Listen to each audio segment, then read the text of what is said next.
Sanderson.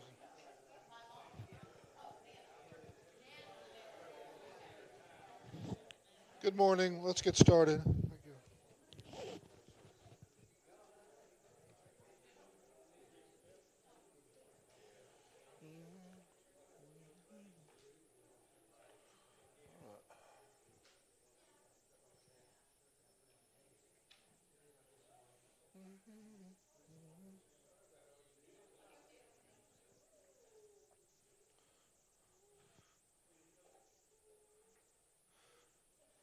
So this weekend we'll look at the final chapter of the Gospel of John, and then we'll have some summary and some insights next week, looking back at the Gospel of John, and then Memorial Day weekend we'll actually kind of begin the summer session. I'll be gone, and Larry will be taking over. So we open up in John chapter 21 with the appearance, the post-resurrection appearance that Jesus makes in Galilee. After this, Jesus revealed himself again to his disciples by the Sea of Tiberias. That's another name for the Sea of Galilee. He revealed himself in this way. Simon Peter, Thomas called the twin, Nathanael from Cana of Galilee, Zebedee's sons, that would be James and John, and two others of his disciples were together. I'm going fishing, Simon Peter said to them. We're coming with you, they told him. They went out and got into the boat, but that night they caught nothing. When daybreak came, Jesus stood on the shore. However, the disciples did not know it was Jesus. This seems to be another case of Jesus not letting them at first recognize him, as happened on the road to Emmaus in Luke. Men, Jesus called to them, you don't have any fish, do you? No, they answered. Cast the net on the right side of the boat, he told them, and you'll find some. So they did, and they were unable to haul it in because of the large number of fish. Therefore, the disciple, the one Jesus loved, said to Peter, it is the Lord. When Simon Peter heard that it was the Lord, he tied his outer garment around him, for he was stripped to the waist, and plunged into the sea. But since they were not far from land, about 100 yards away, the other disciples came in the boat, dragging the net full of fish. When they got out on land, they saw a charcoal fire there with fish lying on it and bread. Bring some of the fish you've just caught, Jesus told them. So Simon Peter got up and hauled the net ashore full of large fish, 153 of them. Even though there were so many, the net was not torn. Come and have breakfast, Jesus told them. None of the disciples dared ask him, who are you? Because they knew it was the Lord. Jesus came, took the bread, and gave it to them, and he did the same with the fish. This was now the third time Jesus appeared to the disciples after he was raised from the dead. So we start out, we see a list of names that John lists, and one of the themes we've seen in John is that John mentions names of the 12 that are not really prominent in the other Gospels. John is adding to the other Gospels by kind of bringing to life some of these other disciples. And among the 12, the original 12, he mentions Thomas and Nathanael, even, who doesn't get mentioned too often. But he also says, and two others. Now that's kind of unusual for John. But remember, the word disciple isn't limited to the original 12 that Jesus called. Disciple is a follower of the teacher. It's not the same thing as apostle. Many people are listed as being disciples of Christ. There was even an occasion where it says he sent out 70 of his disciples in pairs to go off and teach. So perhaps these two aren't mentioned because they weren't from the original 12. Now, the beloved disciple in verse 7 helps Peter recognize Jesus. It's kind of interesting that one of them is the first to recognize. And this 153 fish, I think the point here is that it was a miracle. It was a huge catch. And fishermen really did count their fish because they would fish and then they would immediately take them to market, so that was like counting your money. A lot of ancient Christian commentators tried to come up with some sort of symbolic sense to make of this number 153, but it's an odd number, and there's really not, they came up with completely different, incompatible attempts at symbolism, and basically none of them were convincing. I don't think the number 153 means some spiritual thing in particular. I think it just means this is the kind of thing you get out of a real eyewitness testimony. If they count the fish, it comes up a certain number. It happened to be 153, which is some odd number. This is not a made-up number. This is not a number that John made up symbolically here. This is just the number that the count came out to. That's the kind of thing you get from a real eyewitness testimony. And we notice that when they came on the shore and they recognized him, Jesus sat and passed out the food. Now, in that culture, the head of a household, when people are gathered around the table, was the one who passed out the food. So Jesus is kind of establishing again, I've called you back together, I'm your head. I'm the rabbi, the teacher, I'm the head of this group. And so there's some meaning there that's kind of hidden. One of the ancient Christian commentators said, and this is kind of one of the things we're learning from chapter 21, we're seeing a balance of Peter and John. And John Chrysostom said, one of them, John, is the more contemplative.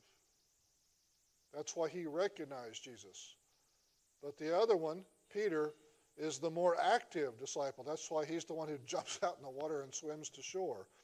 They have different personalities. God can make use of different personalities. It's like we have the passages, don't we, from Paul about the different parts of the body and how some of us are like the eyes or the ears or the hands or the feet. There's a different role for each of us. One isn't exalted above another. They're all essential. John and Peter, two very different kinds of men, two different personalities, two different ways of responding to Jesus. That's fine. That's the way God makes use of different people. Now, just to sidetrack a little bit to talk about the appearances of Jesus in general, ancient Christians, I like to read what they have to say about passages, and they commented on how after the resurrection, the appearances of Jesus were kind of sporadic, weren't they? It wasn't like Jesus spent 40 days every day with the disciples. That's what you might have expected to happen, but that's not what happened. There was a group of appearances in Jerusalem, and last week we saw that when Jesus appeared to all of the remaining 11, the 12 minus Judas Iscariot, one of them was missing, Thomas. And so Thomas said, I've got to see it myself. And it says 8 days later, Jesus appeared again. The implication, he didn't spend those 8 days with them. Right? So even in Jerusalem, the appearances were not continuous. And then they headed up to Galilee because they had been told, go to Galilee and wait for me. And when they got to Galilee, they apparently went back to work. And for most of them, work meant fishing. That was their occupation. So that might seem a little odd to us today, but that's what Jesus had told them to do. Go to Galilee and wait for me. Jesus was not with them every day of this time. And then Jesus appears up there in John 21. And I think one of the things that jumps out to me is, why is my expectation wrong? I would expect that Jesus only has a matter of weeks after his resurrection to be with them. Shouldn't they be getting a crash course from Jesus? Shouldn't he be just teaching them constantly, right, during this 40 days before his ascension? And I think the answer is they didn't need a crash course of new teachings from Jesus. They had 3.5 years of teachings from Jesus. What they needed was for Jesus to explain a few things that they didn't understand, why the Messiah had to die and be resurrected. And once these things were explained to them, then all they needed was for the Holy Spirit to come and give them recollection of that 3.5 years and understanding of it. They didn't need a ton of new knowledge. They needed to understand what they already knew. They didn't need a crash course for 40 days to see how much info we can cram into the 40 days. They had 3.5 years of teaching. What they needed was just to stop and understand it with the help of the Holy Spirit and with the help of Jesus. And so it didn't require that Jesus spend every day with them to do that. After the book of John closes, they will stay in Galilee for a little while. Jesus will teach them some more. And then we get the Great Commission, which closes out the Gospel of Matthew. And from there they go back down near Jerusalem to Bethany, where they are there briefly, and Jesus ascends from Bethany. That forms the end of Luke and the beginning of the book of Acts. Also, it's where the ascension is discussed again. So there is a movement and a kind of a sporadic nature of Jesus' appearances to them. And the idea wasn't a huge amount of teaching during this time, but rather to make it clear to them why you didn't understand why the Messiah had to die and be resurrected. Recall in the Gospel of Luke the story of the 2 disciples on the road to Emmaus. Jesus walks with them and doesn't allow them to recognize him. What are you grieving about? And they say, are you the only one around here who doesn't know what's been going on the last few days? And we were followers of Jesus, and now he's been crucified. He's dead. And when Jesus is walking with them, he began talking to them about certain messianic prophecies. We don't have all the details. But he was able to make them understand in a very short time, wasn't he? By the time they got and had dinner, and then he opened their eyes, they had already come to understand what they had not previously understood about the Messiah. And it took the time of a walk down the road. It doesn't take 40 days. And so that's the way it was with Jesus and the 11 who remained. It didn't require a whole lot of teaching. It just required moving past that misunderstanding. And so that's all Jesus did with them. Now we come to the next story in John chapter 21, which is about Jesus and Peter, because there's still an obstacle here. What's the last that we know of Peter in terms of a major story here is his denial of Christ. 3 times he denied Christ. It's important that Peter be restored in his relationship with Christ. Before we move on, before Jesus ascends, Peter needs to be restored. And so we begin in verse 15. When they had eaten breakfast, Jesus asked Simon Peter, Simon, son of John, do you love me more than these? Yes, Lord, he said to him, you know that I love you. Feed my lambs, he told him. A second time he asked him, Simon, son of John, do you love me? Yes, Lord, he said to him, you know that I love you. Shepherd my sheep, he told him. He asked him the third time, Simon, son of John, do you love me? Peter was grieved that he asked him the third time, do you love me? He said, Lord, you know everything. You know that I love you. Feed my sheep, Jesus said. I assure you, when you were young, you would tie your belt and walk wherever you wanted, but when you grow old, you will stretch out your hands, and someone else will tie you and carry you where you don't want to go. He said this to signify by what kind of death he would glorify God. After saying this, he told him, follow me. Now, there's several different interpretations of what's going on here, although they have a common denominator. Peter denied Jesus 3 times, and so Jesus challenged him 3 times. And so, in a subtle way, Jesus was reminding him of the denial. And when Jesus said this rather cryptic saying to Peter, someday you'll stretch out your hands and you'll be taken where you don't want to go, that ties in with early Christian tradition that Peter was also crucified in Rome during one of the persecutions of Christians in the 60s AD, probably under the Emperor Nero. This is a classic example of the Gospel of John recording things that are not in other Gospels because they wouldn't have been understood at the time. Only after Peter died would we understand what Jesus meant and why this saying is worth recording. Only after he died. And I think Matthew, Mark, and Luke were all written before Peter died. From the best evidence we have, they were all written around 58 to 62 AD.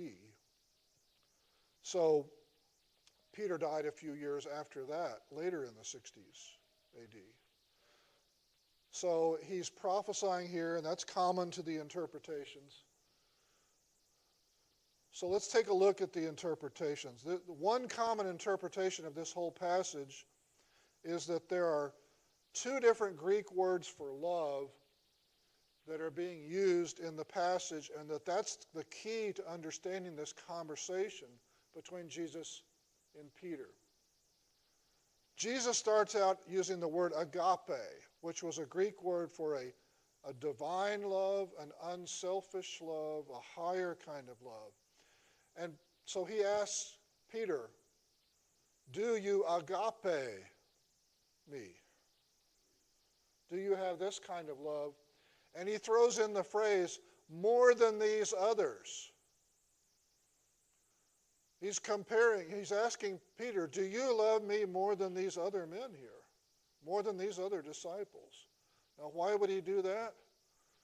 Well, Peter,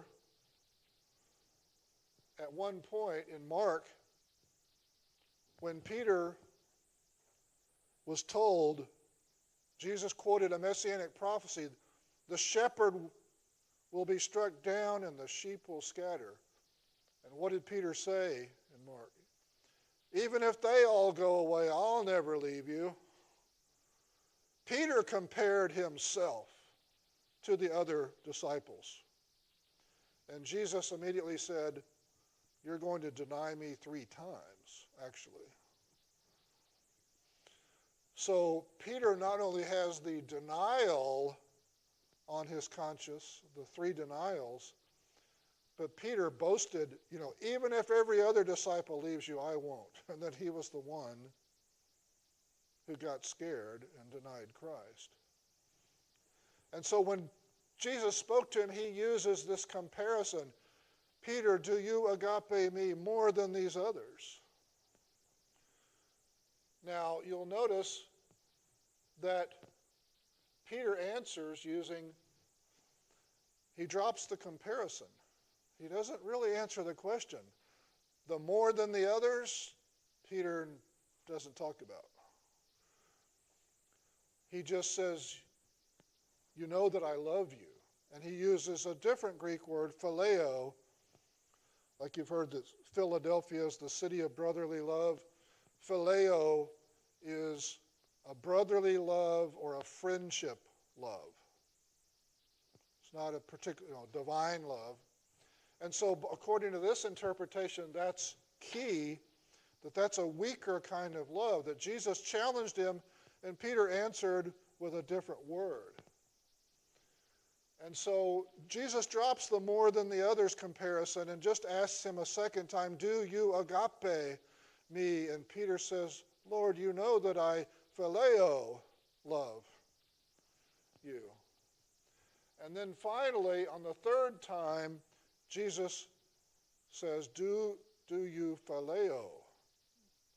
In other words, by switching to this, according to this interpretation, by switching to phileo, Jesus is challenging Peter and saying, do you even have that kind of love for me? Do you even have that lesser love for me? Which distresses Peter. That's one interpretation. Now, a second interpretation is that agape and phileo, while they do have different meanings, also tended to be used interchangeably by some writers, and there are examples in the Gospel of John, as well as some other 1st and 2nd century authors, where they're kind of used interchangeably. So instead of making a big distinction, this interpretation says, actually, the key to the passage is not these two different Greek words. The whole key to the passage is to restore Peter, to restore him somewhat gently. Jesus wasn't harsh with him, right? Jesus didn't stand there in front of everybody and say, Peter, remember when you said you wouldn't believe and I told you would deny me 3 times and you went and denied me 3 times? He doesn't humiliate Peter in front of everybody. He's not harsh with Peter. The whole point of the passage is just a gentle restoration of Peter through repentance, not the different Greek words for love. Now, but there's a third interpretation which comes back to those Greek words, but in a little different way, which is that some Greek scholars will say that agape was a higher love, but phileo is a warmer, more human kind of love. Not a lesser love, just a different love, and it's warmer in a sense. And so Jesus asks about agape love, and Peter responds not with a lesser love, but Peter responds with a fervent, emotional love and says, you know I love you. He's not shying away from agape like in that first interpretation. He's not coming back with a lesser statement. He's saying, Jesus, I have this warm, fervent love for you, phileo. And of course, he drops the comparison. And then finally, Jesus says, do you really have a warm, fervent love for me? On the third time. And so it's a similar challenge to the first interpretation, but a little different. And Peter is distressed and says, yes, you know that I have that kind of fervent, warm love for you. Now that, in any of the 3 interpretations, there's a restoration of Peter that concludes, Peter has been challenged 3 times because he denied Jesus 3 times, and he repents, and he is restored, and Jesus says at the end, okay, follow me. Which is a sign. Jesus has accepted him now. Jesus is not going to challenge him anymore, not going to torture him anymore here. Jesus says, okay, you're going to lead my sheep. Follow me.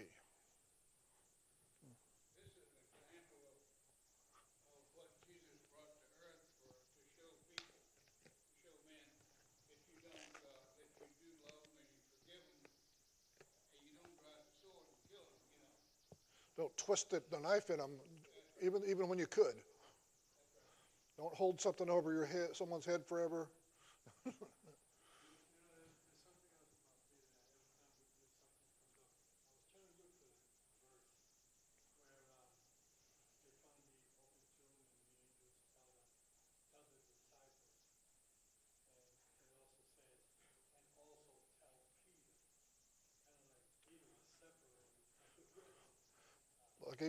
Like he was already destined by the angels to be a leader, telling the women, go tell Peter and the other disciples.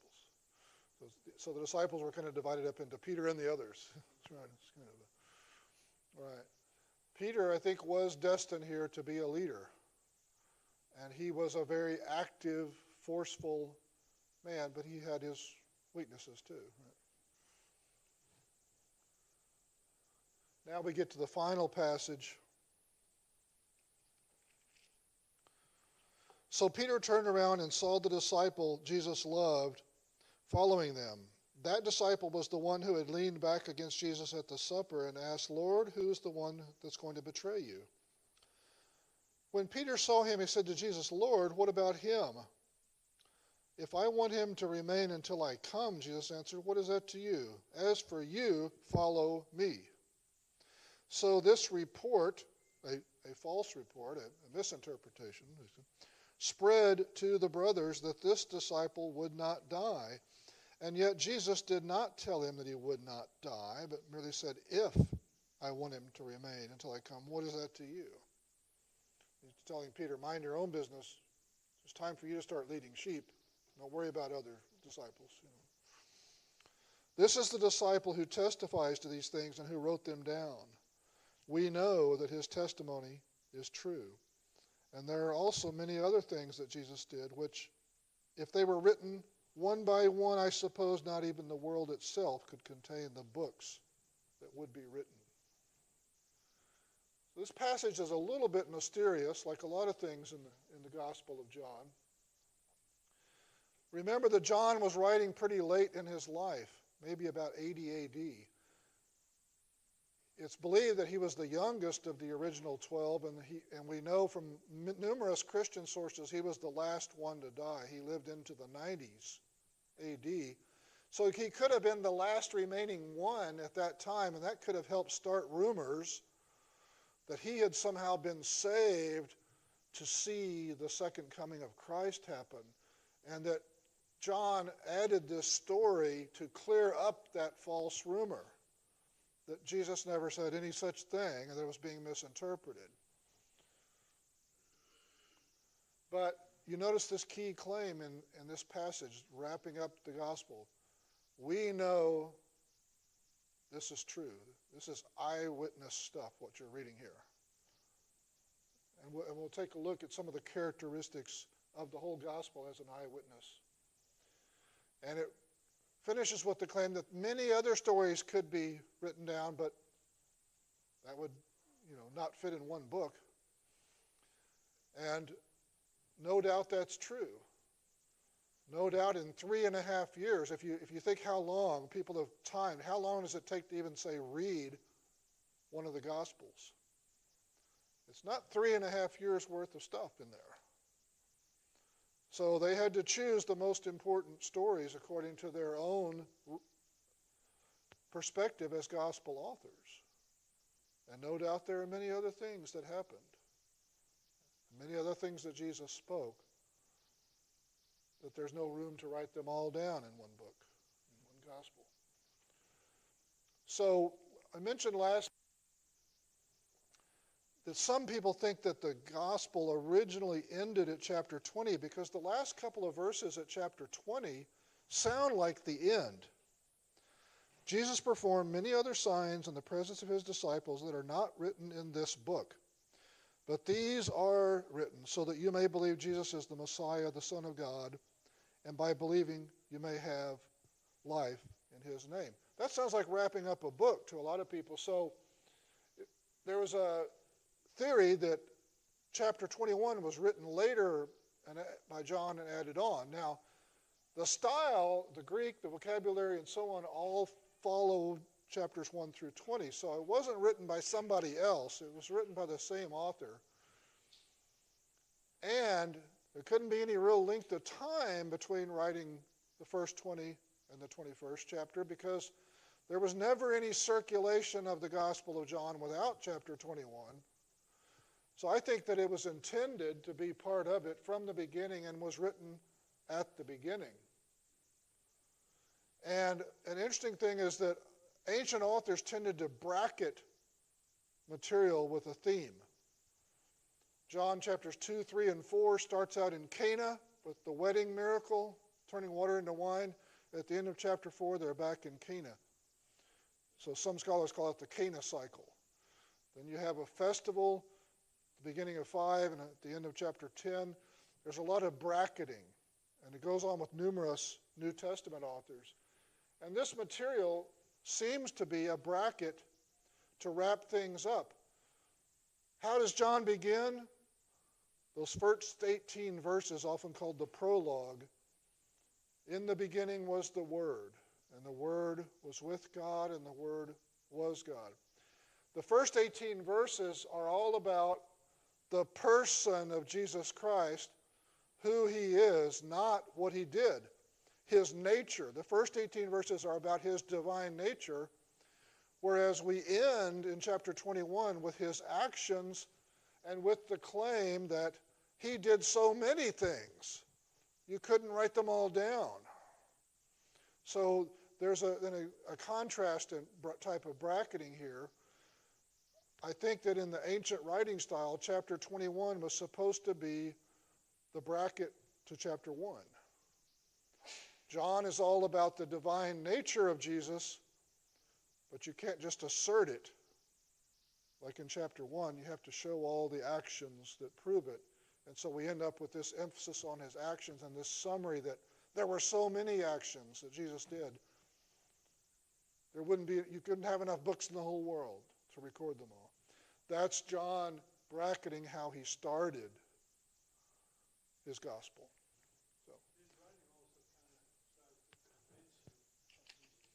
Yes.